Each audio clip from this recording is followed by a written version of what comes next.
So గట్టేక pulao.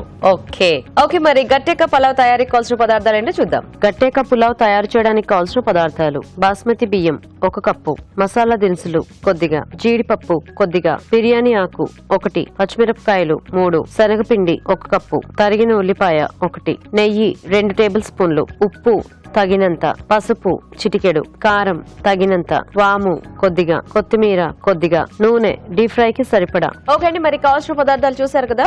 So కోటి గారు, దీనికి ఏం చేయాలి?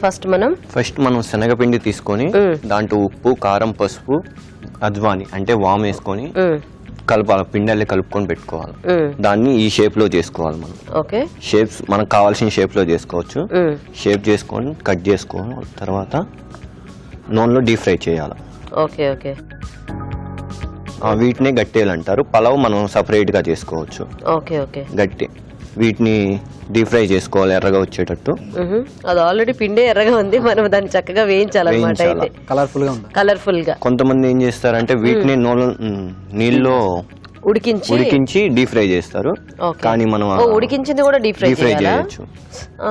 కాకపోతే కలర్ డిఫరెన్స్ వస్తుంది దానికి దీనికి. ఇప్పుడు ఉడికించిన డైరెక్ట్ గా యాడ్ చేసుకుంటే బాగోదా? స్టీమ్ అల్లే వస్తుంది, పిండిగా ఉంటుంది ఉడికింది. ఇప్పుడు ఏంటంటే ఇది కరకరలాడుతూ ఉంటుంది. ఇందులో మనం వెజిటేబుల్స్ ఏమి యాడ్ చేస్తాం? వెజిటేబుల్స్ ఏం లేదు, అది ఆప్షనల్. అజ్వానియాను జీరా వేసుకోవచ్చు. జస్ట్ దాంట్లో పిండిలో మాత్రం వాము గానీ జీలకర్ర గానీ మార్చుకోవాలి. ఓహోహో, ఇది కూడా మీకు కాలేజ్ లో నేర్పించారు? ఓ అదేలే, చెప్పారు కదా. ఇది రాజస్థాన్ లో ఫేమస్. రాజస్థాన్ లో ఫేమస్, ఎక్కువగా మార్వాడీస్ ఇష్టంగా తినే డిష్ ఇది. ఓకే, సో ఫస్ట్ మనకి ఏంటంటే ఈ గట్టేక పలావ్ కి మనం ఆ గట్టేలు అనేవి రెడీ చేసుకోవాలి. దానికి ఏంటంటే శనగపిండిలో కొద్దిగా వాము వేసి, ఉప్పు, కారం, పసుపు ఇవన్నీ వేసేసి చపాతీ ముద్దలా కలిపేసుకోవాలి. కలుపుకొని వాటిని చక్కగా పొడవుగా చేసుకొని కొంచెం మందంగా, ఎందుకంటే మనకి పలావులు ఇంకా అవే కాబట్టి తగిలేవి, కాస్త మందంగా చేసుకొని మనకు కావాల్సినట్టుగా సైజెస్ లో కట్ చేసేసుకోవచ్చు. సో కట్ చేసుకున్నవి మనము డీప్ ఫ్రై చేసుకోవచ్చు. సో కొంతమంది ఉడికించి కూడా వేయించుకుంటారంట. సో మీకు కొంచెం టైం ఎక్కువ ఉండి అలా చేసుకోవాలనుకుంటే కొద్దిగా ఉడికించేస్తే ఏంటంటే సాఫ్ట్ అవుతాయి కదా, దాన్ని తర్వాత ఫ్రై చేసుకోవచ్చు. లేదు డైరెక్ట్ డీప్ ఫ్రై అయినా బాగుంటుంది అనుకుంటే మనం డైరెక్ట్ డీప్ ఫ్రై కూడా చేసేసుకోవచ్చు. సో ఆయిల్ చూడండి, వేడి సరిపోతుందా? కొద్దిగా కావాలా? అయితే ఇప్పుడు మనకి ఇది ఒకటి వేయించుకుంటే ఇంకా మిగతాదంతా పలావ్ టెంపరింగ్ అల్లి చేసేసుకొని రైస్ కలిపేసుకోవటం. ఇప్పుడు ఇందులో మనకి ఇప్పుడు పలావ్ లో చికెన్ లాగా అన్నమాట. అదేలే, అంటే వెజ్ వాళ్ళకి వెజ్, నాన్ వెజ్ వాళ్ళకి నాన్ వెజ్. ఓకే ఓకే, ఇప్పుడు మనం కొన్ని రకాల పలావులు ఏంటంటే ఎసరు వేసి చేసుకుంటాం కదా, ఇప్పుడు అలా చేయట్లేదు. అలా ఏం చేసుకోవచ్చు. మనం రైస్ ని ఇలా చేసుకుంటే రైస్ గింజ మెత్తబడకుండా ఉంటది. ఓకే, మరి ఎసరు వేస్తే ఆల్రెడీ ఫ్రై చేసి అందులో యాడ్ చేస్తే మరి మళ్ళీ మెత్తబడిపోతాయి కదా. ఎసరులో ఏమి ఇవి లాస్ట్ లో అయిపోయేటప్పుడు గార్నిష్ లాగా వేసుకుని తింటాం. ఇంకా అంతే. ఓ అయితే బియ్యం ఉడికించేటప్పుడు వేసుకోకూడదు.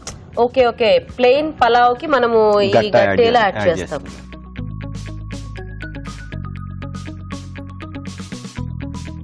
సో ఇవి మనం ఆల్రెడీ చేసి స్టోర్ పెట్టేసుకోవచ్చు.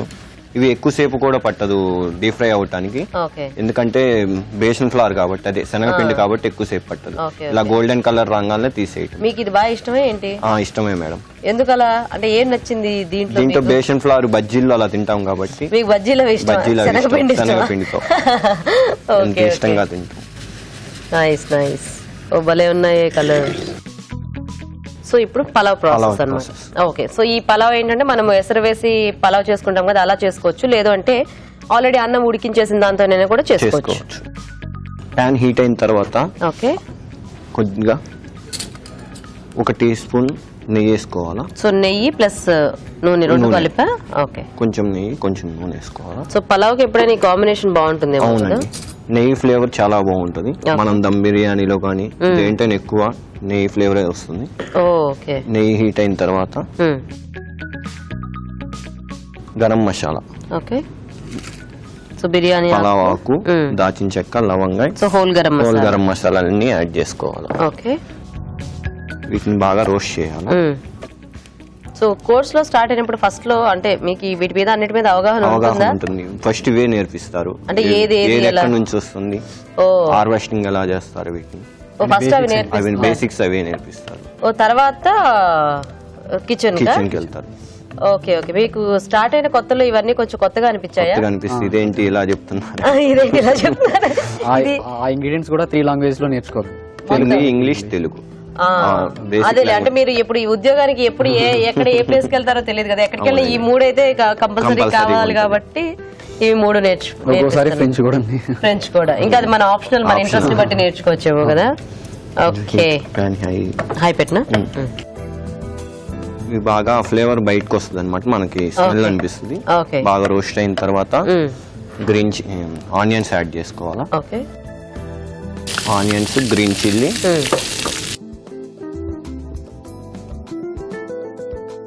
సాల్ట్ యాడ్ చేసుకున్నాం.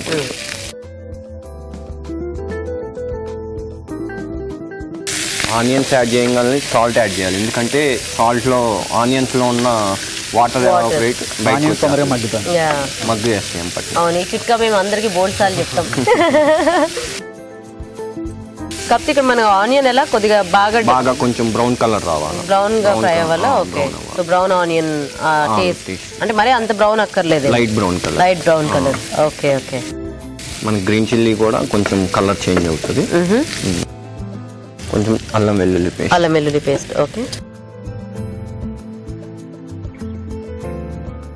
అల్లం వెల్లుల్లి పేస్ట్ కొంతమంది ఎనర్జెటిక్ గా ఫీల్ అవుతారు, అది ఆప్షనల్ మనకి. కానీ బిర్యానీలో కొద్దిగా అల్లం వెల్లుల్లి పేస్ట్ తగిలితేనే ఉంటేనే బాగుంటుంది కదా టేస్ట్.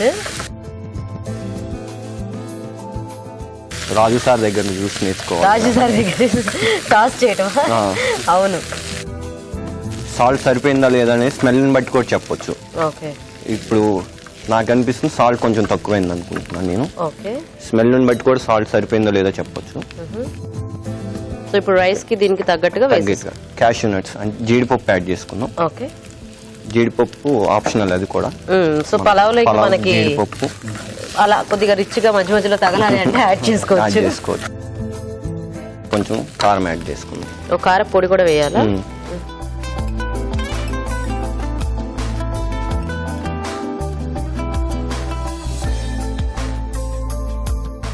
మనకి ఇదంతా రైస్ పడుతుంది. రైస్ పట్టిన తర్వాత గట్ట యాడ్ చేసుకుని తీయించేసుకోవాలి. అంటే బేసిక్ గా అవి మనము ఆ పలావ్ లో తినేటప్పుడు మధ్య మధ్యలో తగలటం అంతే, ఎందుకంటే ఇప్పుడు వాటికి ఏం ఫ్లేవర్ ఏమి యాడ్ అవ్వదు కదా. కాకపోతే ఇలా మనం ఎసరు వేయకుండా చేసుకున్నప్పుడు కొద్దిగా దీంట్లో వేసి కొంచెం ఫ్రై చేయొచ్చు. అంటే ఈ మసాలా ఫ్లేవర్ యాడ్ చేస్తాం మనం, అది కొంచెం నెయ్యి ఫ్లేవర్ ఇదంతా పడుతుంది దానికి. గట్టాస్ యాడ్ చేద్దాం మనం.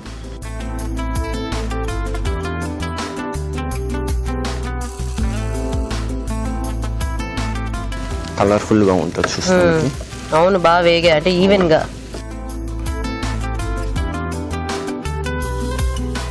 ఓకే, రైస్ యాడ్ చేసుకుందాం.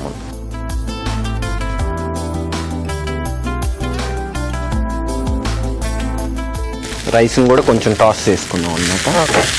రైస్ ని ఎప్పుడైనా బ్రేక్ చేయకూడదు, గుజ్జు అయిపోతుంది బ్రేక్ చేస్తే. కొంచెం తగిలినట్టుగా టాస్ చేసుకున్నాం. ఇదంతా మొత్తం కలిసేటట్టుగా కలుపుకున్న తర్వాత కొంచెం కొత్తిమీర యాడ్ చేసుకున్నాం. దీని టెక్స్చర్ అంతా కొంచెం డిఫరెంట్ గా వచ్చింది కదా మనకి కారం వేయటం వల్ల. ఎక్కువ మంది బాస్మతి రైస్ కన్నా మామూలు బియ్యంతో చేస్తారు. ఇదా బాస్మతి రైస్ అయితే తొందరగా ఇరిగిపోతుంది కాబట్టి పొడి ఉండటం వల్ల కొత్తిమీర యాడ్ చేసుకున్నాం. చివరిలో కొంచెం నెయ్యి యాడ్ చేసుకుంటే ఆ ఫ్లేవర్ బాగుంటుంది. Okay, ready. నెయ్యి యాడ్ చేస్తాం.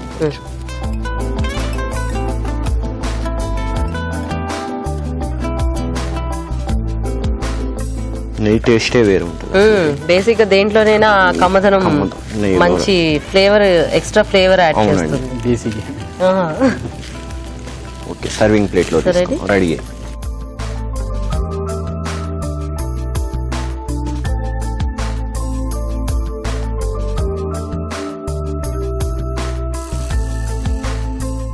గట్టాస్ కనిపిస్తూ ఉండాలి మామూలు, లేకపోతే గీ బాతను ఏదో అనుకుంటారు. గట్టాస్ కనిపిస్తూ ఉండాలి. ఓకే, కొత్తిమీర కొంచెం చల్లుకుంది. Okay, so pulao ready. గట్టాకి పలావ్ రెడీ. ఓకే, ఓకే అండి, మరి వేడివేడిగా పలావ్ కూడా రెడీ అయిపోయింది. టేస్ట్ చూసే ముందు గట్టేక పలావ్ తయారీ విధానం ఇంకోసారి చూద్దాం. గట్టేక పలావ్ తయారు చేసే విధానం: ముందుగా బాస్మతి బియ్యం ఉడికించి అన్నం సిద్ధం చేసుకోవాలి. శనగపిండిలో వాము, ఉప్పు, కారం, పసుపు వేసి తగినన్ని నీళ్లు పోసి ముద్దలా కలుపుకోవాలి. ఈ మిశ్రమాన్ని కొంచెం కొంచెం తీసుకుని గట్టేలా చేసుకోవాలి. ఆపై వీటిని కాగే నూనెలో వేసి డీప్ ఫ్రై చేసుకోవాలి. ఒక పాన్ లో నెయ్యి, కొద్దిగా నూనె వేసి బిర్యానీ ఆకు, మసాలా దినుసులు, ఉల్లిపాయ ముక్కలు, తరిగిన పచ్చిమిరపకాయలు, ఉప్పు వేసి వేయించాలి. దీనిలో అల్లం వెల్లుల్లి పేస్ట్, జీడిపప్పు, కారం వేసి వేగాక ముందుగా సిద్ధం చేసుకున్న గట్టెలు వేసి వేగనివ్వాలి. తర్వాత అన్నం, కొత్తిమీర, కొద్దిగా నెయ్యి వేసి బాగా కలుపుకోవాలి. అంతే, గట్టేక పలావ్ రెడీ.